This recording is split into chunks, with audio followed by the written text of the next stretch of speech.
이 시간 함께 하실 하나님의 말씀 요한복음 16장 27절에서 33절까지 말씀입니다. 요한복음 16장 27절에서 33절.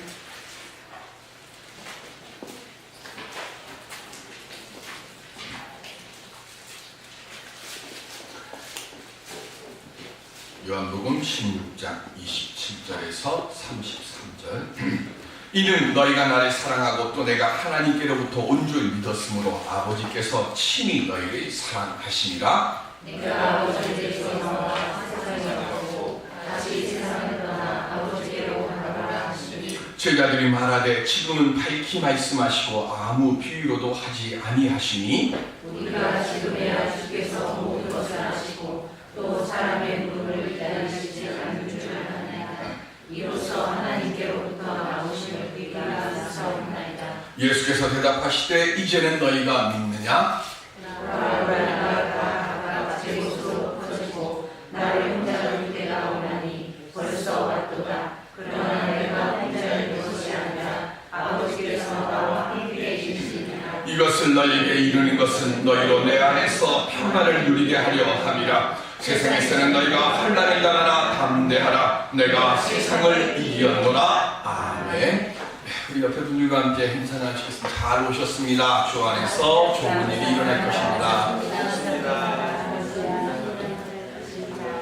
예, 우리 그동안 편찮으셔서 오래도록 못 오셨던 우리 이정지 집사님도 오늘 또 지금 예배를 함께 참석을 했습니다. 젊은 분들이 오늘 좀 무슨 일이 있는지 많이 빠지셨네요. 네, 여성들이 몸단장을 할 때 세 개의 단계를 거치죠. 먼저 물로 씻고, 두 번째 거울을 보고, 그리고 세 번째로 분단장을 이렇게 합니다.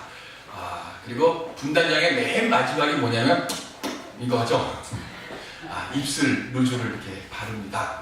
그런데 뭐 여러 가지 색깔을 칠할 수 있는데 혹시라도 붉은색 입술 루즈를 칠하게 되면 그냥 붉은색 루즈 나는 강렬한 게 좋아 그래서 칠하지 마시고, 붉은색은 피를 상징하죠. 그러니까 붉은색 루즈, 다른 색깔은 모르겠지만 붉은색 루즈를 칠할 때는 예수 그리스도의 보혈로 내가 정케 되었나이다 감사합니다 아멘 하면서 발라보세요.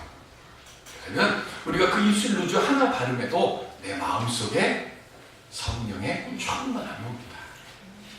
그런데 이렇게 육신의 아름다움만 아니라 우리의 영에도 이렇게 3단계의 모습이 있습니다. 먼저 우리가 지금 이 시간 주에 몸된 교회에 나온 것은 여러분들이 예수 그리스도의 보혈의 은혜를 통해서 뭘 했어요? 죄 씻김을 받은 겁니다. 그렇죠? 그러니까 세수하고 물로 씻는 것처럼 내가 예수를 그리스도라고 고백하는 그 순간 우리는 예수 그리스도의 보혈의 피로 내 죄사함을 받은 거예요. 근데 문제는 죄사함만 받으면 안 되죠.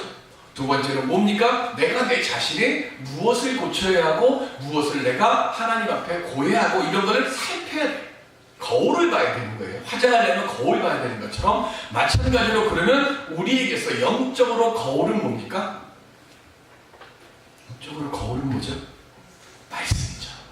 말씀을 봐야 그 말씀의 빛에 내가 비추어서 내 허물도 보이고 내 죄도 보이고 그리고 내가 하나님의 또 힘도 얻고 도움도 얻잖아요. 그렇게 해서 뭘 합니까? 내가 하나님 앞에 어디를 내가 분단장 해야 되는구나. 거울 안 보고 화장하시는 분은 아무도 없잖아요. 거울을 보고 화장을 해야죠. 하다못해 요만한 콤팩트 요거를 들고 다니면서도 이렇게 바르는 것처럼 우리는 항상 그렇게 하나님의 말씀을 담고 다녀요. 그래서 어떤 어려운 일을 만날 때 하나님의 말씀에 빛이 비추어서 내 자신을 돌이켜봐야 되죠. 그런데 거울만 보고 죄 씻음만 받으면 끝나는 건 아니죠. 세 번째로 분단장 하듯이 뭘 해야 됩니까? 우리가 단장을 해야 되는데 단장하는 건 뭡니까? 성령의 충만함을 받아야 온전한 단장이 일어나는 겁니다.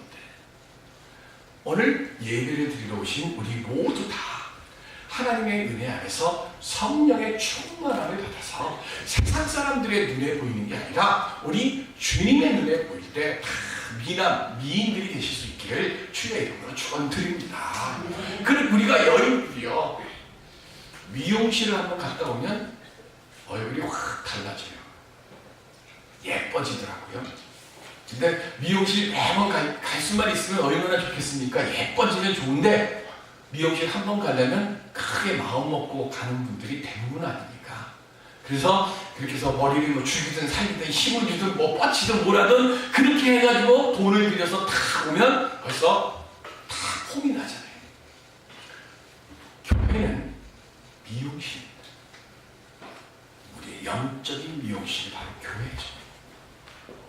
미용실 갈 때는 돈 들고 가야 되지만 주의 몸매의 기회 올 때는 뭐 들고 오면 됩니까? 빈 마음 들고 오면 됩니다. 성령께서 내 빈 마음을 채워주시니까.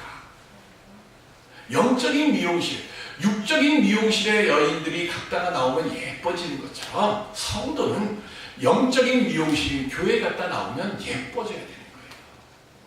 말씀이 내 안에 충만해서 성령의 은혜가 나를 만져주시니까 미용실에 갔다 오면 여인들의 얼굴이 변하고 머리색가 변하는 것처럼 오늘 우리의 심령 속에 하나님의 거룩한 만져주심을 통해서 우리의 영의 얼굴들이 환하고 예뻐져야 돼요. 그래서 교회를 자꾸 가까이 하면 가까이 할수록 하나님의 만져주심과 하나님의 거룩하심의 말씀이 나를 새롭게 하게 하시고, 그래서 세상에서 얻지 못하는 평안함을 내가 얻게 되어지고 그 평안함의 힘으로 오늘 우리가 세상을 이길 수 있는 능력을 얻게 되어지는 일로 믿습니다.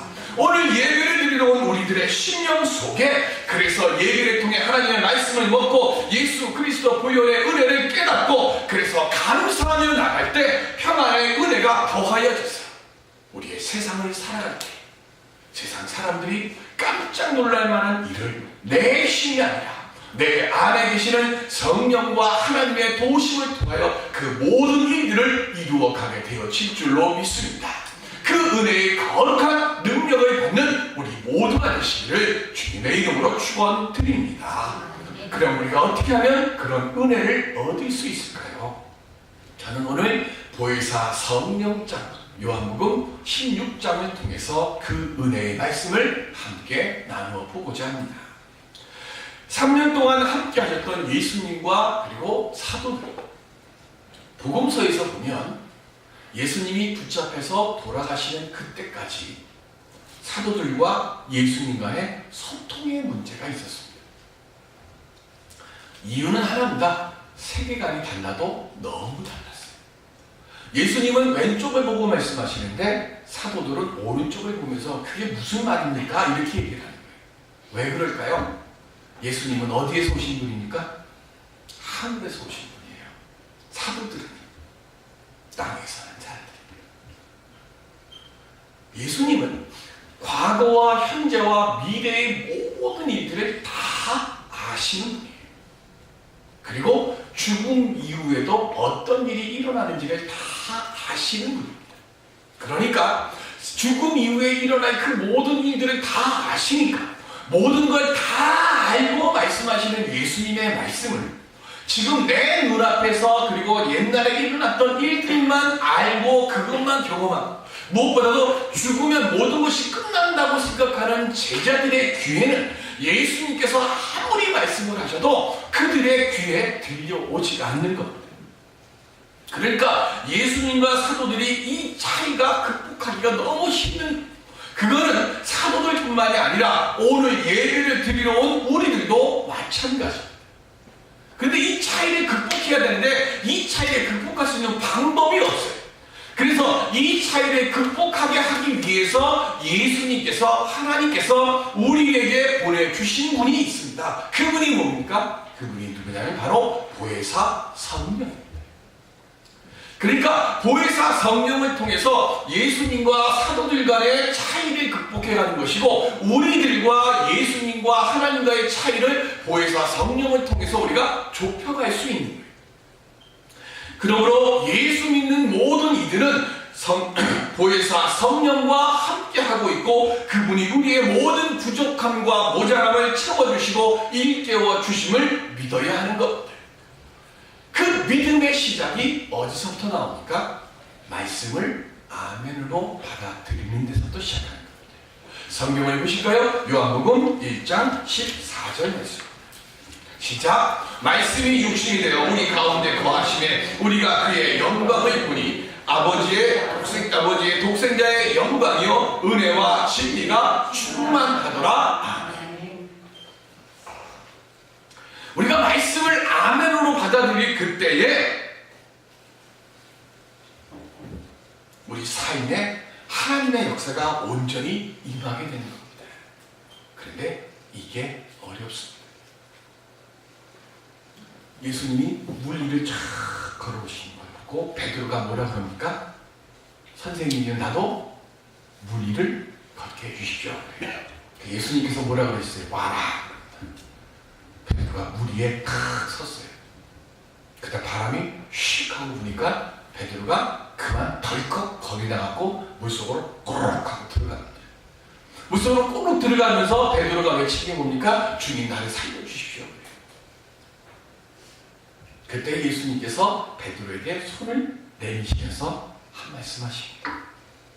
오병이어와 칠병이어의 기적을 행하신 뒤에 배를 타고 호수 저편으로 건너가자고 제자들에게 말씀하세요. 그래서 제자들이 예수님을 모시고 배를 타고 저편으로 건너가는 중에 먹을 걸 챙겨온 게 생각이 났습니다. 그래서 제자들이 서로 눈짓합니다. 야, 너 챙겼냐? 그러니까 다 안 챙겼다는 거예요. 야, 큰일 났다. 그 모습을 보고 예수님께서 사도들에게 뭐라고 얘기하십니까? 야, 내가 5병 이어가지고 몇 명 먹이고 얼마를 남겼냐? 7병 이어를 가지고 몇 명을 먹이고 얼마를 남겼냐? 묻잖아요. 5,000명 먹이고 12강주리를 남기고 4,000명을 먹이고 7강주리를 남겼습니다. 베드로에게 그리고 배에 앉아있는 사도들에게 예수님께서 그때 뭐라고 꾸짖으십니까? 믿음이 적은 자요.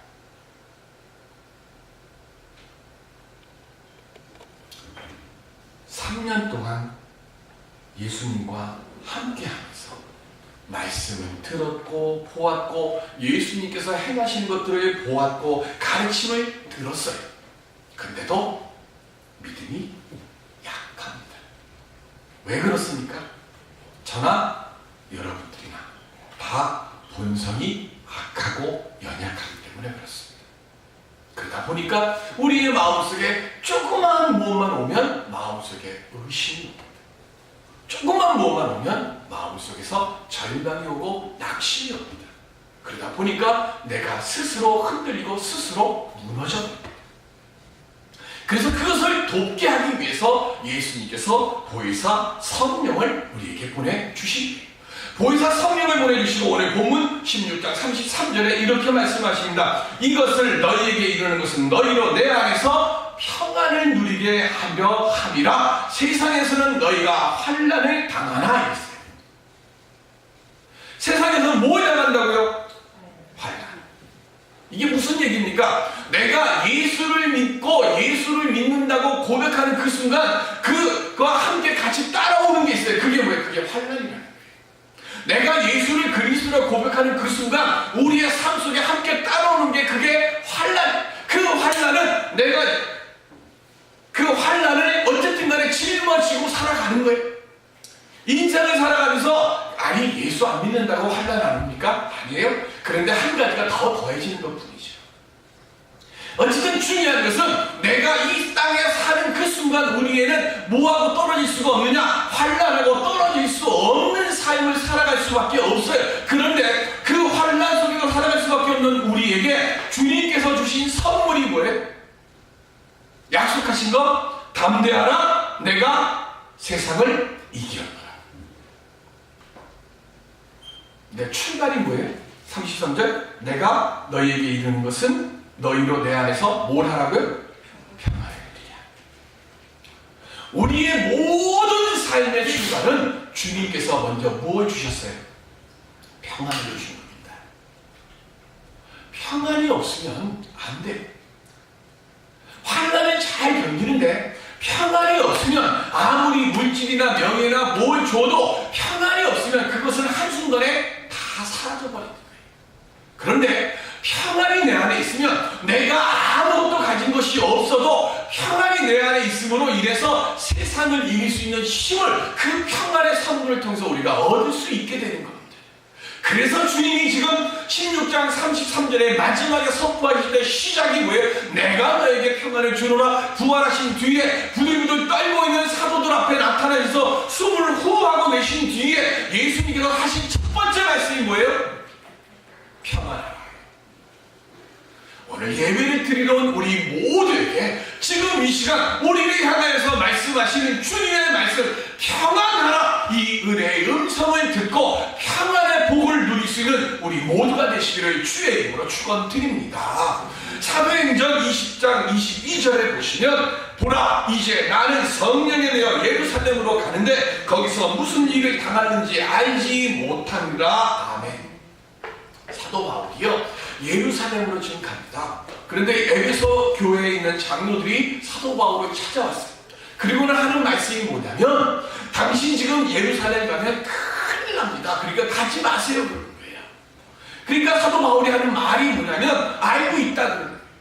내가 지금 예루살렘으로 가면 어떤 고난이 내 앞에 있는지 내가 다 알고 있어. 알고 있는데 내가 가야 돼. 왜? 내가 예루살렘으로 가지 않고 다른 곳으로 가도 내 삶에는 무엇이 항상 기다리고 있어요? 환난이 기다리고 있는 거 알고 있는 거예요. 그런데도 특별히 지금 내가 고난이, 환난이 더 큰 예루살렘으로 가야 하는 이유는 한 가지입니다. 하나님께서 가라고 말씀하시기 때문에. 바울이 왜 환난에 당합니까? 이스라엘의 율법과 부딪히기 때문에 환난이 당합니다. 세상의 틀과 악과 싸워야 하기 때문에 환난이 가는 곳마다 도사리고 있습니다. 세상의 힘과 그 어려움 앞에 설 때, 그때 오늘 주님께서 우리에게 말씀하십니다. 보라, 내가 세상을 이기었노라. 그런데 세상을 이기기에 앞서서 무엇이 먼저 돼야 돼? 담대함이 있어야 되고, 담대함 앞에 뭐가 있어야 돼요? 먼저 평안이 있어야 되는 겁니다.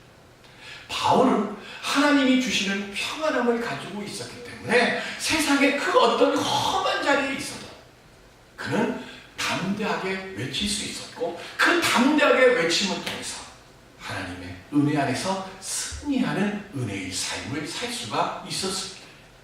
모든 목회자들이, 그리고 제사장들, 구약시대는 제사장들이, 그리고 신약시대의 목회자들이, 사제들이 교우들을 위해서 빌어야 되는 기도의 본이 있습니다. 모범이 있어요. 그게 뭡니까? 민수기 6장 24절로 26절의 말씀입니다. 귀에 못이 박히도록 들었던 말씀이에요. 함께 하실까요? 시작. 여호와는 내게 복을 주시고 너를 지키시기를 원하며, 여호와는 그의 얼굴을 내게 비추사 은혜 베푸시기를 원하며, 여호와는 그 얼굴로 내게로 향하여 드사 평강 주시기를 원하노라 할지니라 하라. 아멘. 모든 목회자들이나 제사장들이 모든 심령들을 향해서 날마다 기도하는 겁니다. 무엇 받기를 원했어요? 복이요? 아니죠. 맨 마지막에 뭐라 그랬어요? 평강 주시기를 원하노라. 우리가 이 세상을 살아가는 데 있어서 최고의 복은 평강입니다. 평안입니다. 아무리 아파도 내 마음에 평안함을 가지고 그 확신을 가지고 주님의 이름으로 기도할 때 하나님께서는 그 육신의 연약함을 이길 수 있는 힘을 날마다 우리에게 공급하여 주시는 줄로 믿습니다. 그렇기 때문에 우리는 평안함의 은혜 안에서 담대함의 마음을 가지고 세상의 그 모든 것들과 맞서 싸워 나가려고 할 때에, 그때 이 비는 복이 땅바닥에 떨어지지 않는 줄로 믿습니다. 오늘 우리가 드리는 이 복이 여러분들의 심령 속에, 여러분들의 삶의 자리자리마다 아름답고 온전하게 꽃피울 수 있는 우리 모두가 되시기를 주님의 이름으로 축원드립니다. 이스라엘은요, 국기가 있고 국장이 있습니다. 국기는 뭐예요? 우리나라 국기는 뭐죠? 태극기죠. 이스라엘의 국기는 데이비스타, 그렇죠? 다윗의 별이라고 해서 삼각형을 두 개 엎는 겁니다. 그러니까 원래 별은 꼭지점이 5개가 있는데 이스라엘의 별은 꼭지점이 6개가 있어요. 그게 다윗을 상징하는 겁니다. 그래서 이스라엘을 상징하는 게 뭡니까? 그러면 많은 분들이 생각하는 게 다윗의 별 얘기를 해요. 그런데 그게 이스라엘을 상징하는 게 아닙니다.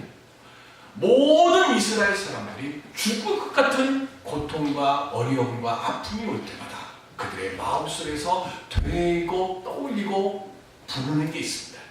그게 뭐냐면 메노나입니다. 7촛대죠. 원래 모든 교회에 7촛대를 가지고 놓고 예배를 드립니다. 근데 이걸 전기불로 만들어 놔서 이게 사실은 그거는 그 실학적으로 틀린 거예요.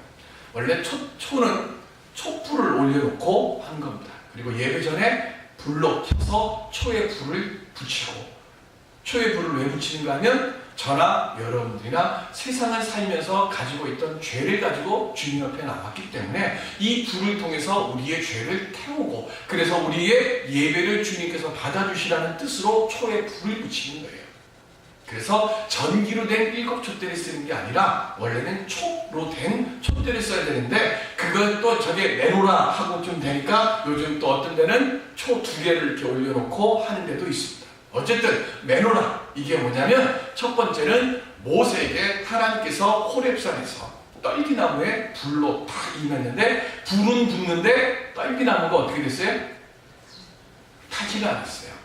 그때 모세가 그 앞에 갈 때 하나님께서 뭐라 그러십니까? 내 발에서 신을 벗어라 그랬어요. 그러면서 뭐라 그랬어요? 여기는 거룩한 곳이다. 첫 번째, 메노라가 상징하는 건 하나님의 임재를 상징하는 겁니다. 두 번째 메노라는 뭐냐면 촛대가 몇 개라고요? 7개입니다. 그리고 뭐 하나 좀 다른 거 하나 보이십니까? 백입사님 보여요? 다른 거? 가운데 하나가 애가 좀 다르게 나와 있죠? 삐쭉 올라가 있죠? 7개는 뭐냐면 하나님께서 7일 동안 천지를 창조하신 것을 뜻하는 거예요. 그런데 가운데 삐쭉 올라온 건 안식일을 상징하는 겁니다. 그래서 저것이 7개의 촛대입니다. 이거는 각 성막마다 가지고 모시고 예배를 드렸었는데 그만 이스라엘 땅에서 이 메노라가 사라져버렸습니다. 예수님께서 예루살렘의 멸망을 바라보시면서 생각하시면서 예루살렘아 예루살렘아 하며 눈물을 흘리시고 성전에 있는 돌무더기 하나도 다 없어질 것이라는 거 우셨다. 그게 뭐냐면 예수님 돌아가시고 난 뒤에 37년 후에 34년 후에 유다의 독립전쟁이 일어납니다. 그리고 그런 우리는 마사다 전쟁이라고 표현을 많이 해요. 그때 로마의 장군 티토가 와가지고 전쟁을 치는데 이 마사다 요새를 함락하는데 3년이 걸려요. 그렇게 해서 이제 그 전쟁을 하고 그때의 예루살렘 성전을 다 허물어 버립니다. 지금 예루살렘에 가면 뭐만 남아있는가 하면 뭐가 있어요? 통곡의 벽이라고 하는 것이 남아있습니다. 그 벽 하나만 남겨놓고 예루살렘 성전을 다 무너뜨렸어요. 다 무너뜨리고 난 뒤에 티토가 성전에 있던 이 메노나를 가지고 로마로 돌아갑니다. 로마로 돌아가는데 이 로마로 돌아가는 것 이거를 기념하기 위해서 로마 하면 생각나는 거 있어요. 우리 독립문이 그걸 보고 만들었어요. 개선문이라는 게 있습니다.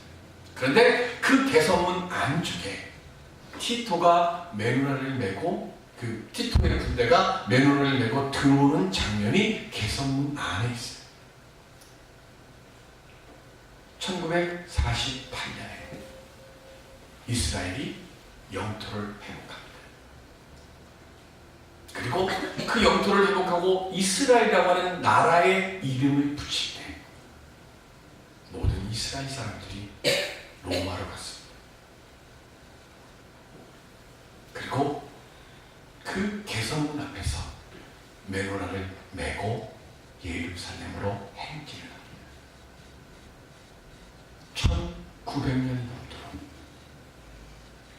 이 땅에서 우리의 것을 다 잃어버렸고, 그리고 히틀러에 의해서 600만 명이 넘는 유대인들이 학살을 당하고 그 아픔과 그 고통의 시작이 우리가 메노라를 잃어버렸고 하나님의 영광을 잃어버렸기 때문이라고 그들은 그렇게 고백했습니다. 그래서 그 처음 자리 로마의 개성문에부터 다시 시작합니다. 하나님이시여 이곳에서부터 다시 임재하시고 다시는 하나님의 영광을 잃어버리지 아니하도록 지켜주시옵소서. 오늘 우리들의 심령 속에 메노라와 같은 은혜의 징표가 있습니까? 야곱이 야복강가에서 하나님의 사자와 밤새도록 씨름을 했습니다. 밤새도록 씨름을 하다가 천사가 그의 엉덩이 뼈를 쳐가지고 뼈를 상하게 만듭니다. 평소 같았으면 야곱이 그거를 놔버렸을 텐데 야곱은 끝까지 붙잡습니다. 그때 하나님의 사자가 야곱에게 말합니다. 야, 좀 놔라. 절대 안 놓습니다. 네 이름이 뭐냐? 했더니 야곱입니다. 야곱의 이름의 뜻이 뭡니까? 뒤꿈치를 잡는 자. 뒤꿈치를 잡는 자란 말의 뜻은 바꿔서 얘기하는 빼앗는 자, 숨기는 자라는 뜻이에요. 그랬더니 하나님의 사자가 야곱에게 너의 이름을 지금부터 뭐라고 하라고요? 이스라엘이라고 하라고 했습니다. 이스라엘의 뜻이 뭡니까? 하나님과 겨루어 이겼다고 했습니다. 성경을 보실까요? 창세기 32장 30절로 31절 말씀입니다. 시작.